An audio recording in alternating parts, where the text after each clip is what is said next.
నారాయణ రెడ్డి గారు నమస్కారం. తెలుగు జాతికి గర్వకారకులైన అంటే ఇటు రాష్ట్ర స్థాయిలోనే కాకుండా జాతీయ స్థాయిలో కూడా అలాంటి ప్రముఖులు, వయోధికులు, వయోవృద్ధులు అనడం కంటే వయోధికులు అంటాను నేను, వారి జీవిత చిత్రాలను 10-15 నిమిషాలు సరిపోయేటట్టుగా చిత్రించాలని తెలుగు విశ్వవిద్యాలయం సంకల్పించింది. ఆంధ్ర జాతికి ప్రాతినిధ్యం వహిస్తున్న కార్యక్రమం కాబట్టి తెలుగువారి గొప్పతనాన్ని, విశిష్టతను మన జాతికి ఇతరులకు కూడా తెలిపే కార్యక్రమం కాబట్టి ఈ తెలుగు విశ్వవిద్యాలయం చేపట్టింది. దీనికి అన్ని రంగాల నుంచి సహకారం ఉంది. ప్రప్రథమంగా తెలుగు జాతి అగ్రనాయకుల్లో ఒకరైన మిమ్మల్ని వయోధికుల్నిగా మేము ఎంపిక చేసుకొని మీ అనుభవాలను, గతంలో మీ అనుభవాలను, వర్తమానంలో మీ స్పందనలను, భవిష్యత్తులో మీ ఆశయాలను చిత్రీకరించాలనే దృష్టితో ఈ కార్యక్రమం ఏర్పాటు చేశాం. ఇది నేను విశ్వవిద్యాలయం వైస్ ఛాన్సలర్గా నేను ఒక నాందిపూర్వకంగా ఈ విజ్ఞప్తి మీకు చేస్తున్నాను. చాలా థ్యాంక్స్.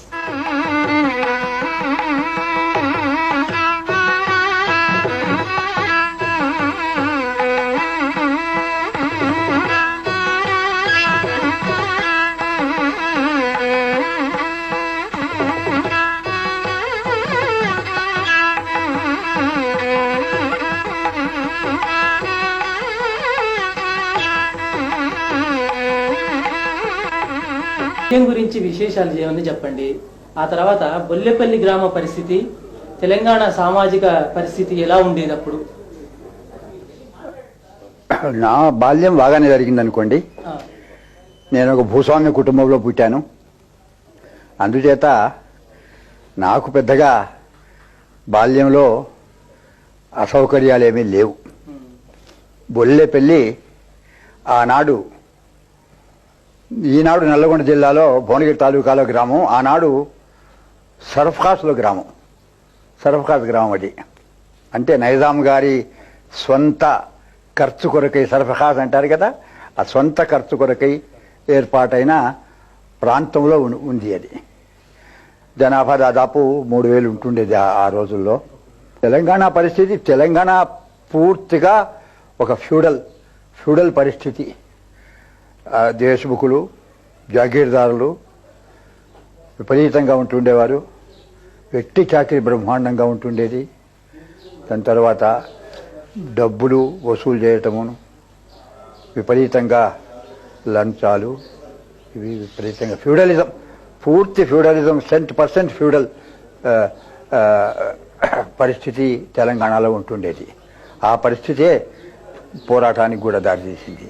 మరి అలాంటి పరిస్థితిలో మీ విద్యాభ్యాసం ఎలా జరిగింది? విద్యాభ్యాసం ఆనాడు గ్రామంలో స్వయంగా ప్రైవేట్ ట్యూషన్ తప్ప, ఆ గ్రామం 3000 జనాభా ఉన్నప్పటికీ అక్కడ సర్ఫఖాస్ గ్రామం గనక, ఇది నైజాం గారి యొక్క సొంత ఖర్చు కొరకు ఏర్పాటు చేసిన గ్రామం గనక అక్కడ పాఠశాల లేకుండేది.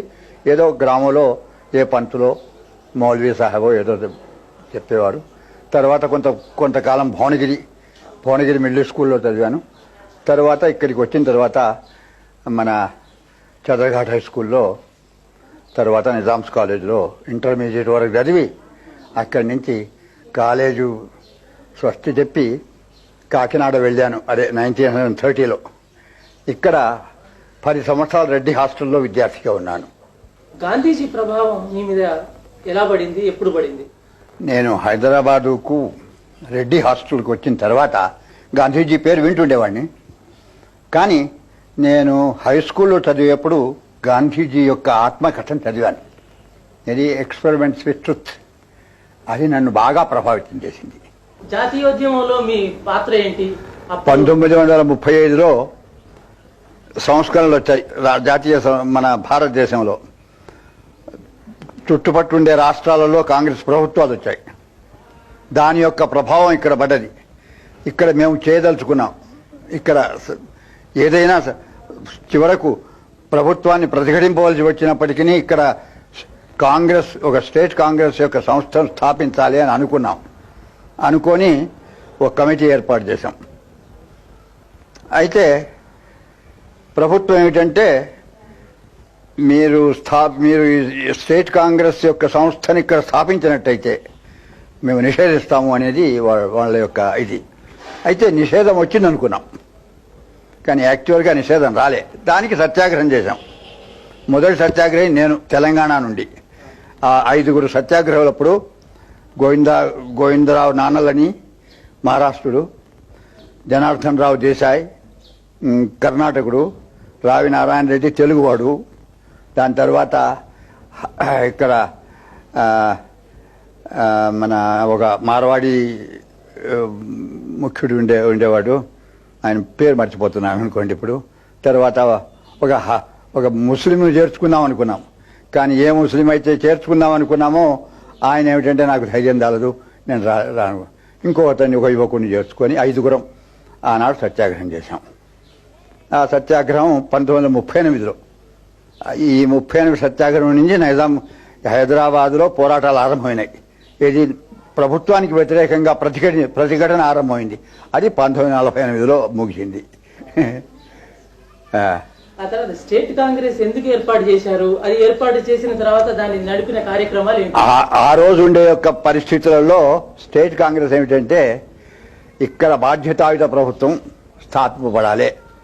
ఇక్కడ బాధ్యత లేదుగా, ప్రభుత్వం నైజాం గారే స్వయంగా వారి యొక్క క్యాబినెట్ను నామినేట్ చేసుకునేవాడు. లెజిస్లేటివ్ కౌన్సిల్ కూడా లేదు. ఏదో లెజిస్లేటివ్ కౌన్సిల్ ఒకటి ఉండేది, పేరుకు నామినేటెడ్ లెజిస్లేటివ్ కౌన్సిల్.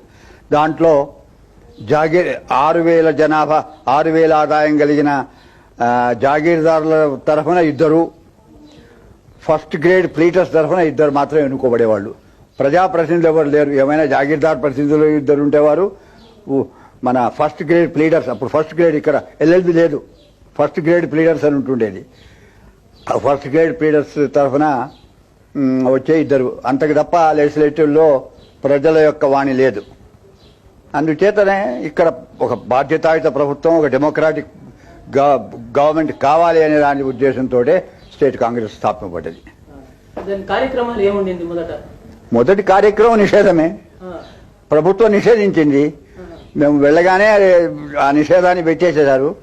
దాని నుంచి ఏమిటంటే దాన్ని లీగల్గా తీసుకునేదే మొదటి కార్యక్రమం. ఏది స్టేట్ కాంగ్రెస్ను లీగలైజ్ చేసేదే మొదటి కార్యక్రమం.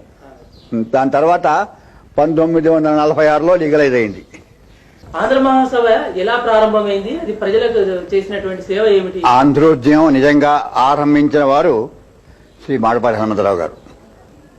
వారు మితవాదులు, పూర్తిగా మితవాదులు. వారు ఏమిటంటే, ఇది ఒక సాంస్కృతిక సంఘం, సాంస్కృతిక కార్యక్రమాలకు మాత్రమే పరిమితమైంది అని అనేవారు. కానీ అది యథార్థం కాదు. అది కూడా ఒక రాజకీయ సంస్థగానే ఆరంభమైంది. ఎందుకంటే ఒక్క సాంస్కృతిక సమస్యలే కాకుండా రైతు సమస్యలు వచ్చాయి.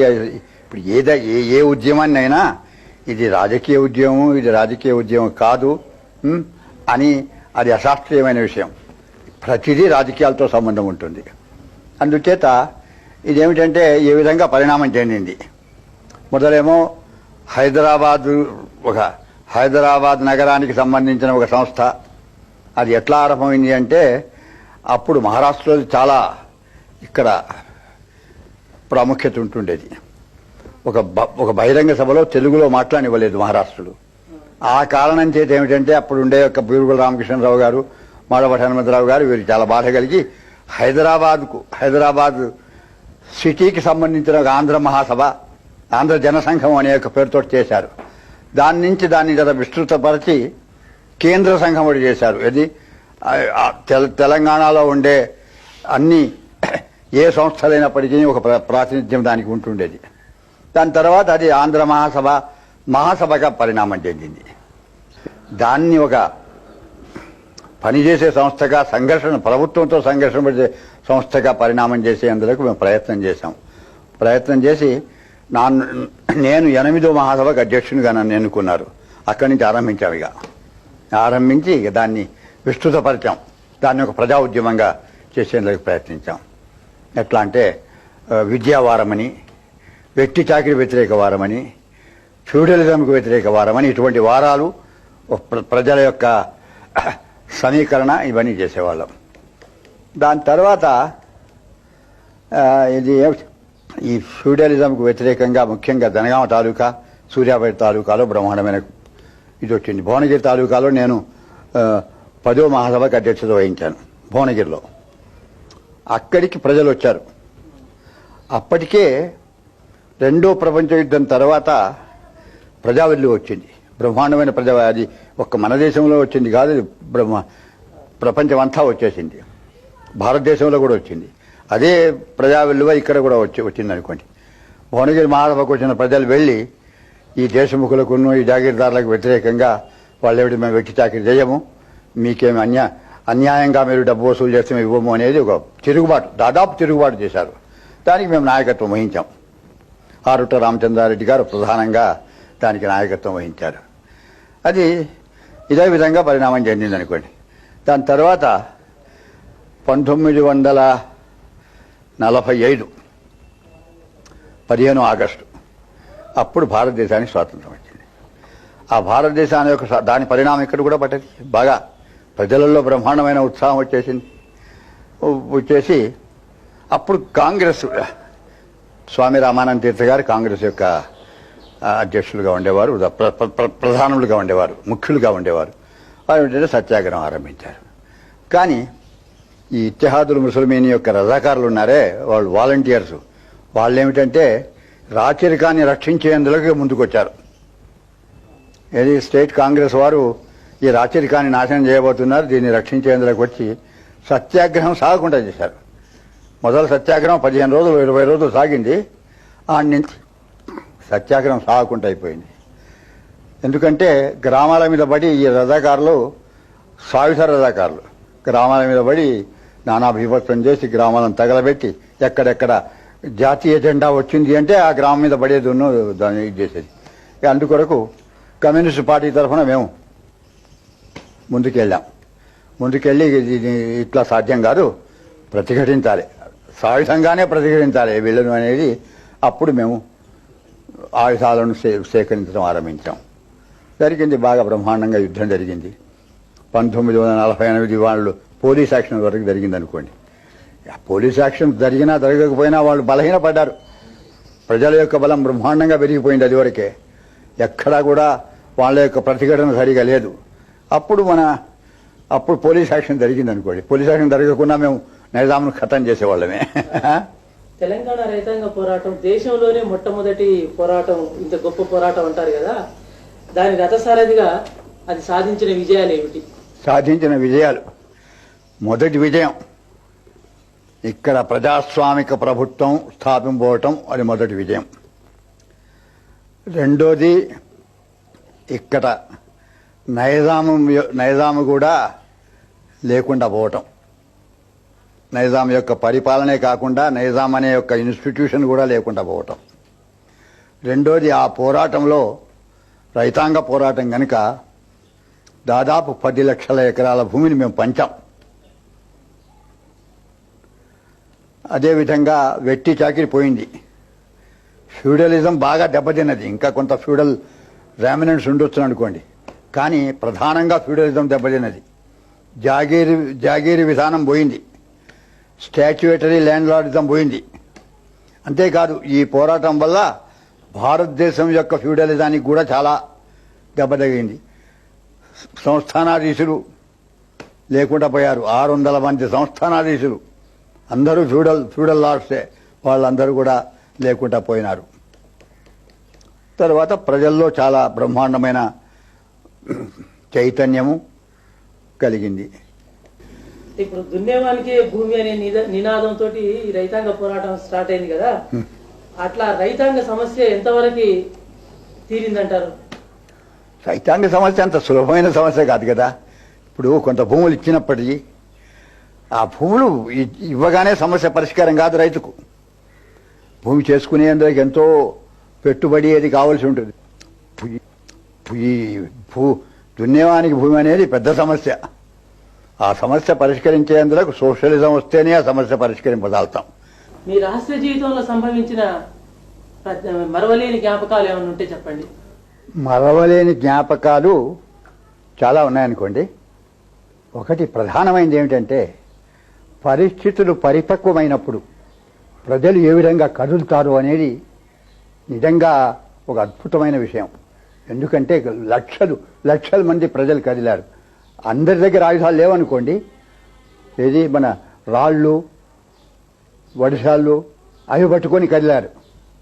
దాని నుంచి నష్టం కూడా కలిగింది అనుకోండి. కొంత వాళ్ళు ఇక్కడి నుంచి 303 రైఫల్స్తో రావడం 2 మైళ్ళ నుంచి కొట్టడం ఏదో జరిగింది అనుకోండి. కానీ ప్రజలు ఏ స్వరూపంలో కదిలారో, ముఖ్యంగా ఎంత దౌర్జన్యానికి కూడా సహించి ఒక గ్రామంలో 10 మందిని రజాకారులు చంపినప్పటికీ ప్రజలలో డిమారలైజేషన్ రాలేదు.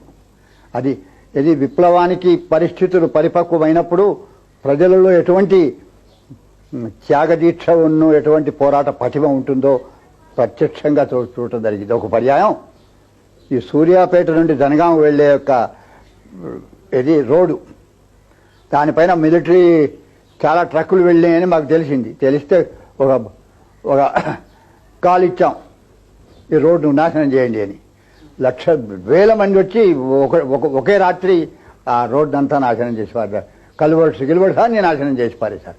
అంటే పరిస్థితులు పరిపక్వమైనప్పుడు మేము ఈ పరిపాలనలో సహించేది లేదు అనే ప్రజల దృష్టికి వచ్చినప్పుడు ఏ విధంగా ప్రజలు కదులుతారో అంత బ్రహ్మాండంగా కదిలారు ప్రజలు.